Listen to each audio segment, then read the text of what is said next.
Film ini mengisahkan hilangnya 5 orang anak-anak yang pergi berpamitan mencari kodok ke hutan. Tapi pada sore harinya, mereka tidak pernah kembali sampai sekarang. Film ini diangkat dari kisah nyata tentang kasus pembunuhan anak-anak yang belum terpecahkan. Film dimulai pada 1991. Hari itu adalah hari libur nasional karena ada pemilu di daerah setempat. Anak-anak di pedesaan Daegu berkumpul untuk bermain dan pergi menjelajah. Mereka berjumlah 5 orang dan berniat untuk pergi ke Gunung Toab. Setelah selang beberapa lama mereka pergi, salah seorang ibu dari anak tersebut mengalami sesak dada. Dan menjelang sore, ibu dari anak-anak yang lain mendapat telepon bahwa anak mereka dan teman-temannya menghilang. Para orang tua segera datang ke kantor polisi untuk melapor. Namun, polisi menganggap kelima anak itu hanya sedang bermain keluar. Terlebih lagi, polisi saat itu sedang sibuk mengurus keamanan pemilu yang membuat mereka tidak bisa melakukan pencarian anak-anak secepatnya. 찾는 신용이라도 해야 되는 거 아이가? 무슨 아들이 한두 명도 아니고 5명이 실종이야, 실종은. 이게요, 실종이 아니고 전문 용어로 외출이다, 외출. Beberapa hari setelahnya, pencarian pun dimulai. Polisi dan TNI bekerja sama mencari petunjuk-petunjuk keberadaan anak-anak tersebut. Pencarian dilakukan dengan sangat ekstra melalui jalur darat dan udara. Namun sayangnya, pencarian tersebut tidak menghasilkan apa-apa. Seminggu kemudian, para orang tua diundang ke stasiun televisi untuk memberikan kesaksiannya tentang apa yang sebenarnya terjadi. Salah satu orang tua mengatakan bahwa mereka hanya tahu anaknya pergi ke sekitar Gunung Toab untuk mencari kadal. Mereka juga berharap anak-anaknya masih hidup dan bisa berkumpul di rumah kembali. 북한에 잡히갔던 일본으로 인신매매 당했던. Untuk mempermudah pekerjaannya, seorang polisi bernama Detektif Park memberikan telepon kepada salah satu ibu korban, yaitu Ibu Jong-ho. Jong-ho ini anak yang di awal film menggunakan kain merah di punggungnya. Detektif Park menjelaskan kepada Ibu Jong-ho bagaimana mengoperasikan telepon tersebut, seperti cara merekam telepon dan melacak nomor. Keesokan paginya, para orang tua berinisiatif untuk menyebarkan brosur dan mendatangi paranormal untuk mencari keberadaan anak mereka. Namun nihil, pencarian mereka juga tidak menghasilkan apa-apa. Hingga akhirnya para warga mulai melupakan kasus hilangnya anak-anak.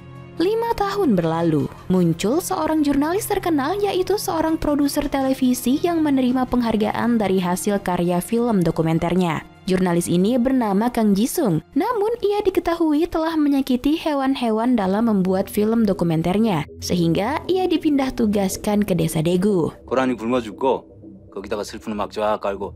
당신을 내보내는 건 우리 뜻이야. 저번 때까지 자숙하고 아주 그냥 드라마를 찍어라, 드라마를. Saat pertama datang ke kantor barunya, Ji-sung mendapat kabar bahwa polisi saat itu tengah mencari jasad anak-anak yang hilang 5 tahun silam. Dengan segera, ia meluncur ke TKP.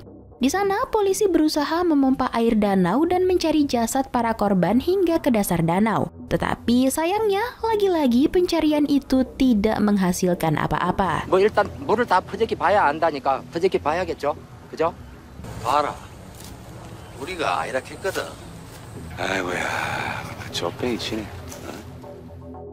Malam harinya, Ji-sung makan malam dengan jurnalisnya yang lain. Ia mengatakan bahwa kasus tentang hilangnya anak-anak tidak menarik lagi untuk diberitakan. Sontak hal tersebut membuat ketua redaksi emosi dan menyuruh Ji-sung mengatakan hal yang demikian kepada para orang tua. Untuk membuktikan perkataannya, Ji-sung berusaha mencari data-data tentang kasus anak-anak hilang tersebut. Ia menemukan beberapa video yang disimpan kepolisian. Salah satunya adalah video Profesor Huang yang mengungkapkan teorinya tentang hilangnya anak-anak itu yang bertepatan dengan hari pemilu, dan penculikan sengaja dilakukan agar mengganggu jalannya pemilu. Teori selanjutnya, kemungkinan salah satu dari anak-anak tersebut memiliki perilaku abnormal atau menyimpang. Nah, Profesor Huang ini merupakan salah satu dosen di Universitas Nasional. Jisung pun akhirnya menemui Profesor Huang yang tengah mengajar. Awalnya Profesor menolak untuk bertemu. Tetapi Jisung berusaha untuk meyakinkan Profesor Huang bahwa ia berasumsi sama dengan sang profesor, yang beranggapan bahwa salah satu orang tua korban mungkin saja menjadi tersangka. Akhirnya Profesor Huang membawa Jisung ke rumahnya. Profesor Huang mengatakan bahwa kemungkinan anak-anak tersebut telah mati. Ia menunjukkan bukti-bukti petunjuk yang selama ini ia temukan. Pertama, Ibu Jongho diketahui telah mencari anaknya saat pagi hari sebelum anak-anak dikabarkan menghilang. Kemudian Profesor memutar rekaman telepon antara Ibu Jongho dengan seorang anak setelah 2 bulan kasus anak hilang tersebut terjadi. Di dalam rekaman itu, si penelpon mengaku bahwa ia adalah Jongho. Tetapi, reaksi Ibu Jongho tidak histeris seperti seorang ibu yang telah kehilangan anaknya. Bahkan Ibu Jongho tidak pernah menekan tombol pelacak yang telah disiapkan oleh polisi. Profesor Huang menduga bahwa Ibu Jongho berusaha untuk menutupi identitas si penelpon karena ia telah bekerja sama dengan pihak luar.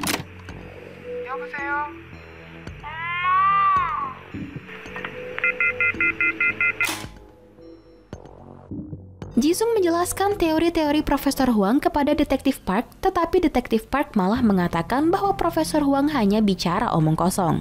Malam harinya, Jisung kembali menemui Profesor Huang. Jisung mempertanyakan apa motif Profesor untuk menyelidiki kasus anak hilang ini. Namun, Profesor tidak menjawab. Sementara itu, Jisung mempunyai maksud lain. Ia ingin menyelidiki kasus ini supaya namanya kembali naik dan ia bisa kembali bertugas di kantor pusat redaksi di kota Seoul. Hari berikutnya, Jisung dan Profesor Huang mendatangi kediaman Jongho. Di sana, mereka bertemu dengan ayah dan ibu Jongho serta neneknya. Tetapi yang menyambut kedatangan mereka adalah ayah Jongho.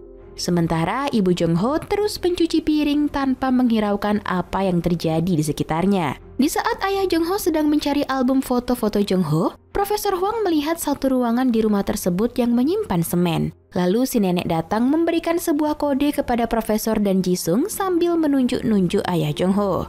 Profesor yang masih penasaran bertanya kepada ayah Jongho apa mereka membuat lantai rumah baru, dan ayah Jongho membenarkan hal tersebut. Jisung mengatakan bahwa mereka harus bertemu dengan semua orang tua korban anak hilang. Tetapi ayah Jongho mengatakan bahwa kini mereka sedang mengalami masa sulit dan juga akan sulit pula untuk mengumpulkan mereka. Profesor mengatakan bahwa kemungkinan besar penculik itu adalah orang sekitar yang mengenal anak-anak itu. 동네 사람 말입니까? 동네 사람이 아닐 수도 있지만 어쨌든. Setelahnya, Profesor Huang dan Jisung pamit pulang, tetapi Profesor izin untuk ke toilet sebentar. Tak selang beberapa lama, ayah Jongho juga izin ke toilet. Profesor Huang dan ayah Jongho berada di toilet yang bersebelahan. Di sana, ayah Jongho terus berusaha menjelaskan bahwa istrinya tak berhenti menangis sejak beberapa hari kehilangan Jongho. Lalu Profesor Huang pun keluar dari toilet, lalu tak berapa lama ayah Jongho juga keluar dari toilet. Hal ini semakin membuat Profesor Huang curiga. 나도 그 대변 좀 보고 가야 되겠네. 원길 아버지는 예. 지도 트럭 타고 예.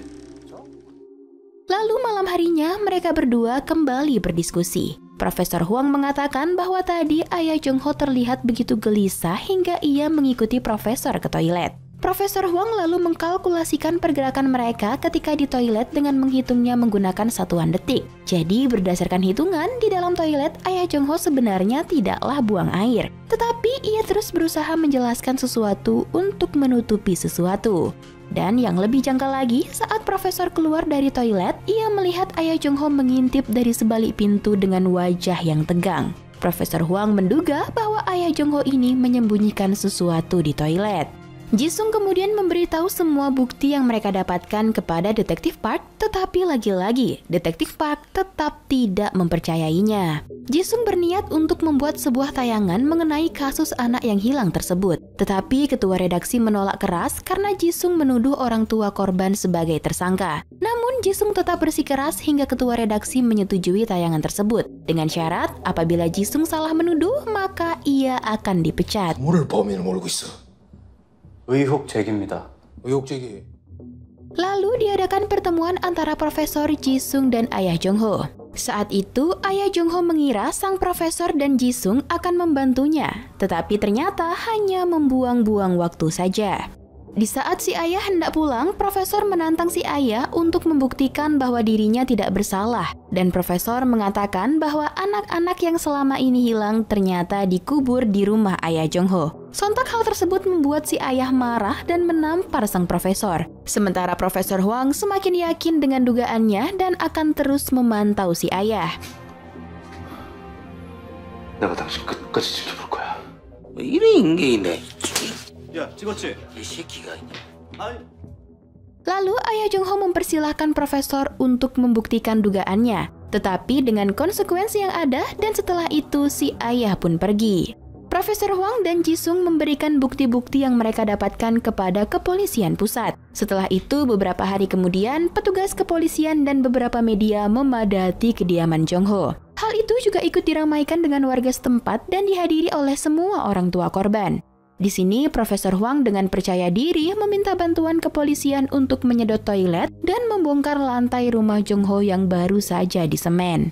Sementara ayah dan ibu Jongho hanya bisa terdiam dan meratapi tuduhan yang dilemparkan ke keluarganya. 엄마야, 종호 아버지 좀 말라봐라. 못하게 해야지. 이게 무슨 일이니까 종호 아버지. Di dalam galian bekas semen, tukang gali tidak menemukan apa-apa. Bahkan telah 1 meter digali tetap tidak ada menemukan bangkai atau tulang belulang. Sementara di toilet juga telah tersedot semua dan petugas tidak menemukan apapun. Semakin terdesak, profesor kemudian menarik nenek Jongho untuk memberikan kode yang dulu pernah si nenek berikan kepadanya. Dan setelah si nenek menunjukkan kodenya, warga setempat mengatakan bahwa si nenek ini gila. Dan ia selalu melakukan hal demikian bahkan sebelum anak-anak menghilang. Lalu setelahnya, kerusuhan pun tidak dapat dielakkan.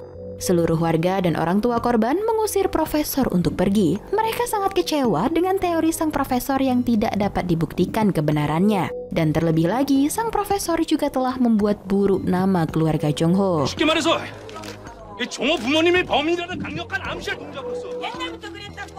아들 없어지기 진작부터.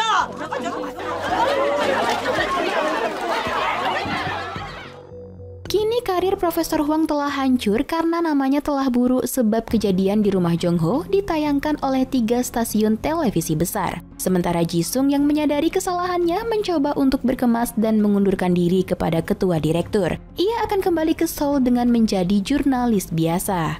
Singkat cerita, istri Jisung melahirkan seorang putri dan kini Jisung telah menjadi seorang ayah. 10 tahun kemudian, ayah Jongho yang masih tak bisa melupakan anaknya yang hilang bercerita kepada kakaknya bahwa ia sering bermimpi ditemui oleh seseorang yang wajahnya ditutupi kain dengan mengakui sebagai Jongho. Si ayah juga mengaku bahwa ia menderita kanker namun itu tidaklah masalah baginya. Yang ia takutkan hanya nanti apabila Jongho datang, ia tidak bisa mengenali wajah anaknya lagi. Lalu akhirnya ayah Jongho pun meninggal. Kini sang ibulah yang berjuang seorang diri.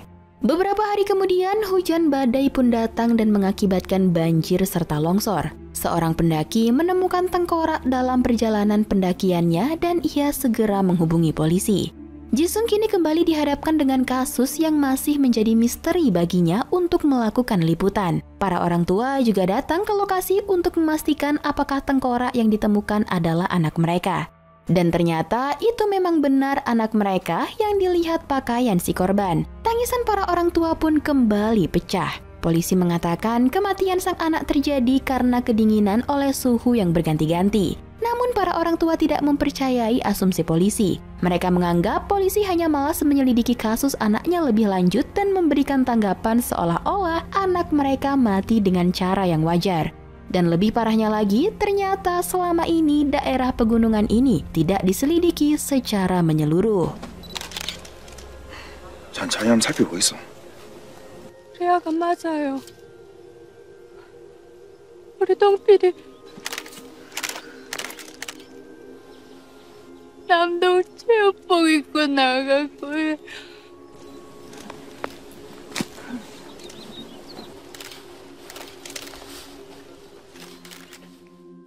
Pada malam harinya, ada seorang ibu korban yang mengenali Jisung sebagai pelaku atas penuduhan orang tua Jongho. Si ibu ini marah kepada Jisung dan mengatakan bahwa ayah Jongho telah meninggal dan ia meninggal sebagai tertuduh dari pembunuh anak-anak. Sementara itu, ibu Jongho yang juga ada di lokasi hanya terdiam melihat Jisung.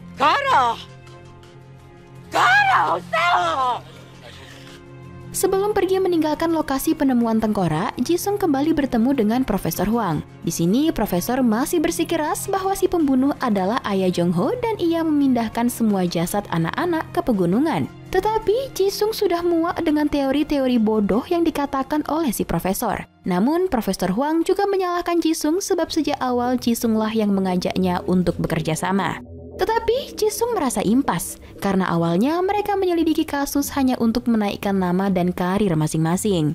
Kini Profesor telah hancur dan kehilangan semuanya, karir, reputasi, dan keluarga. Namun Jisung tetap tidak peduli dan pergi begitu saja.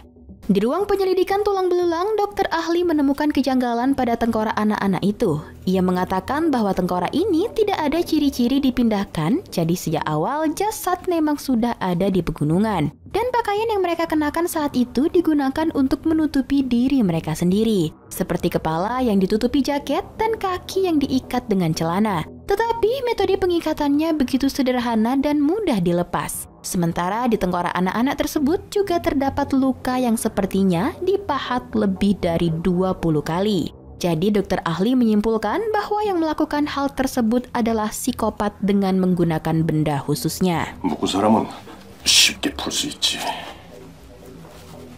척추뼈 순서가 뒤섞이지 않고는 요골이 엉겨줄 순 없어. Keesokan paginya, Jisung mendatangi Detektif Park. Detektif mengatakan bahwa si pelaku bukanlah penduduk desa setempat. Karena dari kesaksian para warga yang melihat, anak-anak sering mendapatkan roti yang diduga diberi oleh seseorang yang paham dengan tempat tersebut. Dan si pelaku berhasil membuat si anak-anak mendekat dengannya karena ia selalu menuruti keinginan si anak-anak.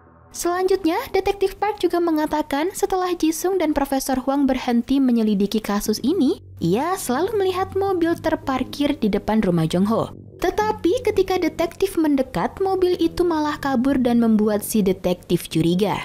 Ia kemudian memanggil si pemilik mobil ke kantor polisi dan orang tersebut ternyata adalah orang yang sama seperti yang dilihat warga sekitar, yang sering memancing bersama anak-anak di danau. Tetapi detektif tidak memiliki cukup bukti untuk menangkap orang tersebut. Detektif Park kemudian memberikan sketsa wajah tersangka kepada Jisung.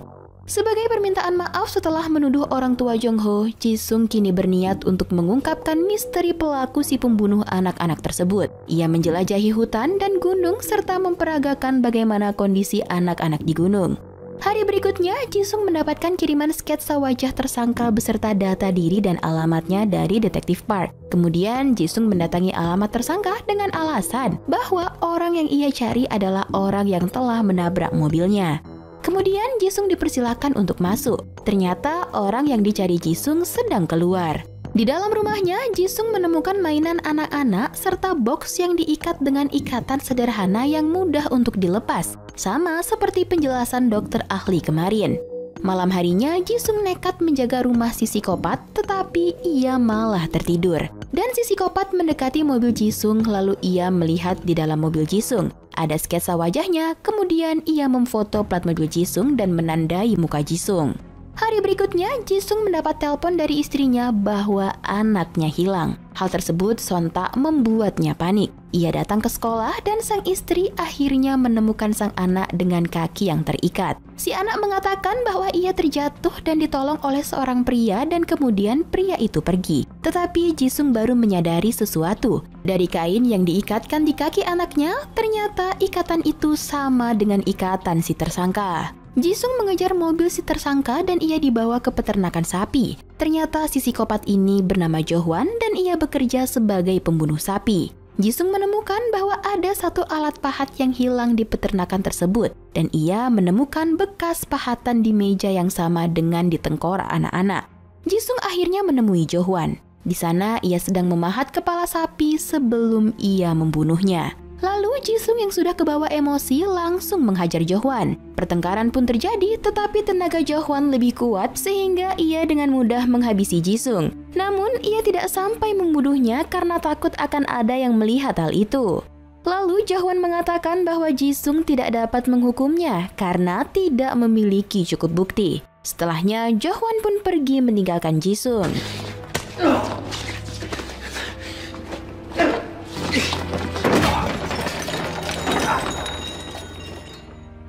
아저씨,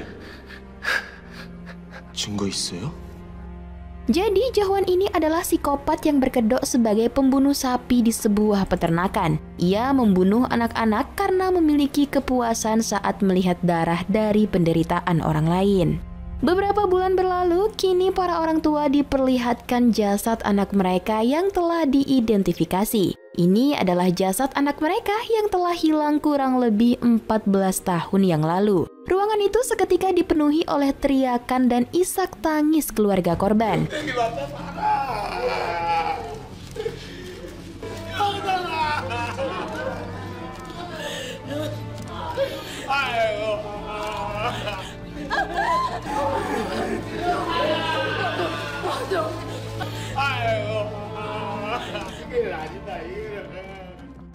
Setelahnya, Jisung menemui ibu Jongho. Ia merasa sangat bersalah karena telah ikut menuduh ayah dan ibu Jongho. Tetapi ibu Jongho hanya menangis dan mengatakan bahwa itu bukanlah kesalahan Jisung. Ia menjelaskan bahwa panggilan yang selama ini ia terima hanyalah panggilan dari orang iseng, karena mana mungkin ia tidak mengenali suara anaknya sendiri. Jadi, ayah dan ibu Jongho merekam panggilan usil itu hanya untuk membuat polisi bergerak untuk mengusut kasus anaknya. Kini semua telah berakhir. Harapan ibu Jongho akan anaknya yang kembali dalam keadaan selamat telah sirna. Karena kini anaknya telah ditemukan dalam keadaan tidak bernyawa dan hanya menyisakan tulang belulang. Hanya kenanganlah yang tersisa menjadi peninggalan paling berharga dan tak terganti. Yap, dengan begitu film pun tamat. Sekitar tahun 1991, 5 orang anak SD hilang di Gunung Waryong, Korea. Suatu hari mereka pamit pada orang tua masing-masing untuk bermain dan menangkap kodok. Namun mereka tidak pernah kembali. Oleh masyarakat Korea, peristiwa itu cukup menyita perhatian dan dikenal sebagai Disappearance of the Frog Children. Investigasi terus dilakukan hingga kasus ini menemui masa kadaluarsa pada 26 Maret 2007. Sebagai bentuk dedikasi, penghargaan, dan penghormatan bagi seluruh korban dan keluarga yang turut menderita akibat kehilangan tersebut, maka dibuatlah sebuah film berjudul Children. Film Korea Selatan yang rilis pada 17 Februari 2011 ini disutradarai oleh Lee Kyu-man dengan diperankan oleh Park Young-woo, Ryu Seung-ryong, dan Sung Dong-il. Film ini berhasil membuat penonton takjub dengan jalan cerita, plot twist, dan situasi yang dibuat serupa mungkin dengan kejadian aslinya. Tetapi sayangnya kurang memuaskan karena pelaku pembunuhan masih belum tertangkap dan jalan ceritanya juga terasa begitu menggantung. Namun dibalik itu semua, film ini berhasil merangkul semua kekurangannya dengan kelebihan yang sangat memukau. Selain itu, film ini juga sangat menyayat hati. Apalagi kalau mengingat bahwa ini merupakan kisah yang benar-benar terjadi sebelumnya. Bisakah kita bayangkan di pagi hari para orang tua masih melihat anak-anak mereka tertawa gembira, mengizinkan mereka bermain dan pergi mencari kodok. Namun tak disangka mereka tidak pernah kembali pada sorenya, bahkan pada tahun-tahun berikutnya. Mungkin seumur hidup para orang tua ini tidak akan tersenyum lagi. Film bergenre misteri thriller ini berhasil memenangkan 2 penghargaan, yakni untuk aktor Kim Yo Jin sebagai Best Supporting Actress dalam ajang Build Film Award tahun 2011. Dan untuk sang produser Joo Young sebagai Producer Award dalam ajang Women in Film Korea Festival tahun 2011. Film ini cocok banget untuk kalian yang ingin tontonan di malam Jumat bersama pasangan atau sahabat. Dijamin unsur kengeriannya tidak hanya sampai pada batas ngeri yang sesaat, tapi kalian akan merasakan kengeriannya bahkan sampai bangun tidur di esok paginya. Penyuntingan gambar yang apik serta akting dari para aktor yang cukup mendalami karakternya membuat film ini menjadi film yang akan berkesan untuk penontonnya. Oke, masuk pada penilaian. Biro Perfilman UBR Media memberi rating film Children 7,5. Like dan share ke teman-teman tersayangmu agar mereka juga ikutan nonton film keren ini. Dan jangan lupa subscribe channel UBR Enthusiast. Terima kasih banyak dan bye-bye!